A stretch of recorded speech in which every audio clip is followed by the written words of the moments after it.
Don't answer the maintenance calls after midnight. I work as an overnight building supervisor for a mid-size office complex.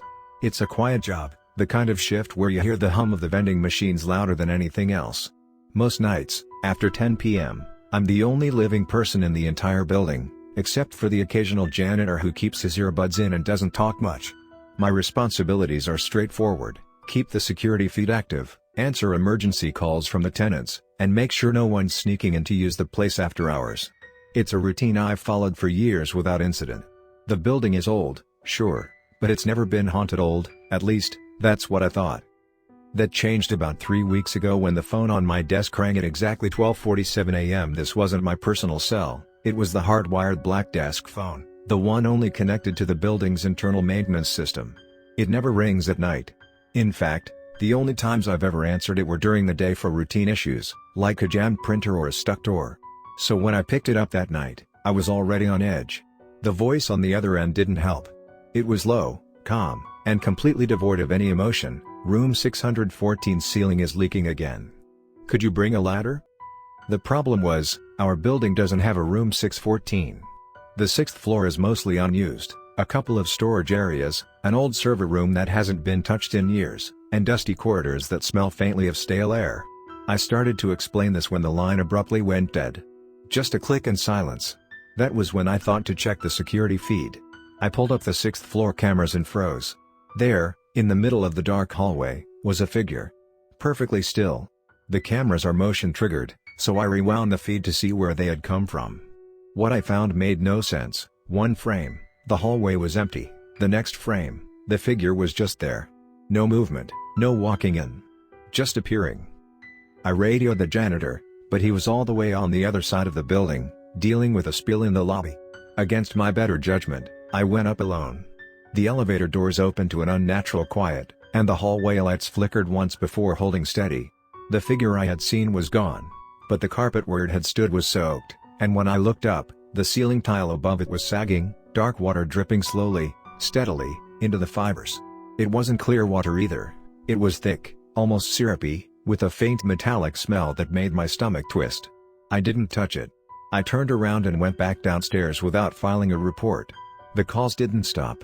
Every few nights, sometimes more than once, the maintenance phone rings after midnight.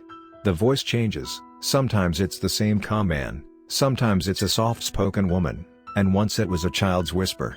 They all ask for the same thing: room 614 ceiling is leaking again. Could you bring a ladder? Each time, I check the feed, and each time, the figure is there, a little closer to the camera than the last. The wet patch on the ceiling has grown too, stretching across more of the hallway, dripping faster, almost like something above is pushing against it from the other side. Last night, I made a mistake. I was tired, running on caffeine and bad decisions, and when the phone rang at 1:12 a.m., I answered without thinking. I didn't just answer, I said, "I'll be right there." The line stayed quiet for a few seconds longer than normal before disconnecting. When I checked the camera, the figure was right at the edge of the lens, its head tilted upward toward the sagging tile. The ceiling above it bulged unnaturally, the wet surface stretching as something, a face, pressed against it from the inside. The features weren't human anymore, but there was still an unmistakable hunger in its shape. I didn't stay to see what would happen if the tile gave way. I don't answer the calls anymore. I keep the volume turned down and my eyes fixed on the security monitors, pretending not to notice the faint sound of dripping that's now coming from the walls behind my desk. Sometimes it's slow and rhythmic. Sometimes it's fast, like something's impatient. Rules if you ever work night shift here. 1. If the maintenance phone rings after midnight, let it ring. 2. If you must answer, never agree to help. 3. If you hear dripping, do not look up. 4. If you see the ceiling tile bulge, leave the building immediately. I wish I could say I've followed my own advice. The truth is, there's something about that 6th floor that's been eating at me, pulling me back toward it like a tooth you can't stop prodding with your tongue. Every night since the last call, I've caught myself checking the feed more often than I need to. Sometimes the hallway is empty. Sometimes it's not. On those nights, the figure is closer to the camera than before, always standing perfectly still, its face just out of frame, like it knows the exact angle to avoid being seen. The wet patch on the ceiling hasn't gone away either. Even when the hallway looks empty, the stain is there, darker, heavier, and pulsing faintly, as though something inside it is breathing. Last Thursday, I made another mistake. I didn't mean to, but the janitor had called out sick, and the building felt even emptier than usual. Around 12:30 a.m., I checked the 6th floor feed and found the figure again, this time standing directly under one of the flickering lights. Its shadow stretched too far, bending in ways shadows shouldn't, almost reaching toward the next camera in the hallway. The longer I watched, the more I realized it wasn't just standing still. It was swaying, ever so slightly, like it was listening to something I couldn't hear. I tried to look away, but my eyes stayed glued to the monitor. I only snapped out of it when the maintenance phone rang. I didn't pick it up this time. But the ringing didn't stop. 30 seconds. A minute. 2 minutes. It kept going, steady and patient, as if whoever, or whatever, was calling knew I had no one else to hear it. The sound filled the room, pressing against my skull until it felt like I could hear it from inside my own head. Then, without touching the receiver, the line clicked, and I heard breathing on the other end. Wet, uneven, like hair being dragged through waterlogged lungs. My whole body went cold. The breathing grew faster, almost excited, and then the voice, the same calm male voice from the first call, whispered, "It's dripping again." I glanced at the monitor and my stomach twisted. The figure was gone from the hallway, but the camera was shaking slightly, as if something heavy was moving just out of sight. The stain on the ceiling was bulging now, stretching so thin I could see shapes moving inside it. They weren't human shapes. They were too long, too jointed, and they writhed against each other like they were fighting to be the first to get out. A bead of the dark liquid ran down and splattered on the carpet. The sound it made was too loud, like it hit from a much greater height than it should have. And then, without warning, something pushed against the tile from inside with such force that it made the entire panel dip downward. For a split second, the outline of a face pressed through again. But this time, it didn't pull back.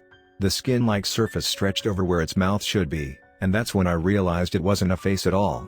It was more like a mask, hollow on the inside, waiting to be filled. The feed cut to static. I could still hear the dripping. Not from the monitor, from the hallway just outside my office. It was faint at first, a slow pat. Pat. Pat on the linoleum. But it was getting louder, moving closer, each drop landing heavier than the last. I didn't go check. I didn't even stand up. I sat there, staring at the closed office door, listening to the sound approach until it stopped right on the other side. The air smelled faintly of rust. Something dripped onto the carpet beneath the doorframe. The phone rang again. The phone rang again. This time, it wasn't the sharp, mechanical tone it usually had. It was slower, deeper, almost like each ring was being pulled through water before it reached my ears. I didn't want to answer. My hand was trembling just from the idea of touching the receiver, but the ringing kept going, relentless, each tone burrowing deeper into my skull. It was like the sound had weight, pressing down on me. Against every instinct I had left, I picked it up. The line was silent at first. Not even the faint static of an empty connection. Just the dead, suffocating quiet you get in sealed rooms where the air feels wrong. Then, faintly, I heard something. Not a voice. Not at first. It was wet. A slow, steady gurgle, followed by a sharp, slick pop. And then, like someone leaning inches from my ear, the whisper came, "It's ready." Every muscle in my body locked. I didn't need to ask what it was. I knew. I glanced at the monitor, and my heart dropped. The 6th floor feed was back, but it wasn't the hallway anymore. The camera must have fallen, because now it was pointing upward. And there, in the frame, was the ceiling tile, split wide open. Thick, black liquid poured down in heavy ropes, splashing against the lens. But it wasn't just liquid. Things were coming through. Long, segmented limbs, jointed in too many places, coiling around the edges of the opening like they were searching for something to grab. One of them found the camera. The lens cracked, and the feed went black. But the sound didn't stop. I could still hear it from somewhere above me, the groan of straining metal, the splatter of heavy drops hitting the floor, the faint scraping of something dragging itself along the ceiling. And then, the drip in my office stopped. It was quiet for maybe 5 seconds. Just enough for my brain to think, maybe it's over. And then the ceiling above my desk let out a long, splintering creak. A wet patch had appeared, spreading fast, darkening the tile in a perfect circle right above where I sat. The smell of rust and mold was so strong it made my eyes water. I backed toward the door, never taking my eyes off the bulge. Something on the other side shifted, and the tile swelled downward like a lung taking in air. Then it exhaled. The tile ruptured with a sound I'll never forget, like wet fabric tearing, and something dropped into the room. I didn't see all of it, not clearly, because the lights flickered out the moment it landed. But in that flash of dying fluorescent light, I saw the mask.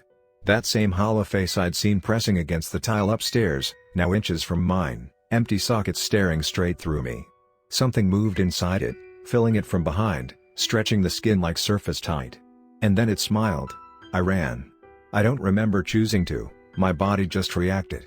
I yanked the office door open and sprinted down the hall toward the emergency exit, my shoes splashing through patches of the same black liquid that was now dripping down the walls. The air grew thicker with every step, heavier, as if I was running underwater. Behind me, I heard it following, not with footsteps, but with that horrible wet dragging sound, as though it didn't have to walk to keep up. I didn't stop until I burst out into the freezing night air, lungs burning, the building looming silently behind me. No movement in the windows. No sound from inside. Just the faint smell of rust carried on the wind. I didn't go back for my things. I didn't clock out. I didn't even lock the door. The next morning, when I drove past, the building looked exactly the same, except for one detail. Every single window on the 6th floor was dripping. I don't work there anymore. But sometimes, around midnight, my phone rings. And the voice on the other end always says the same thing. Room 614 ceiling is leaking again. Could you bring a ladder?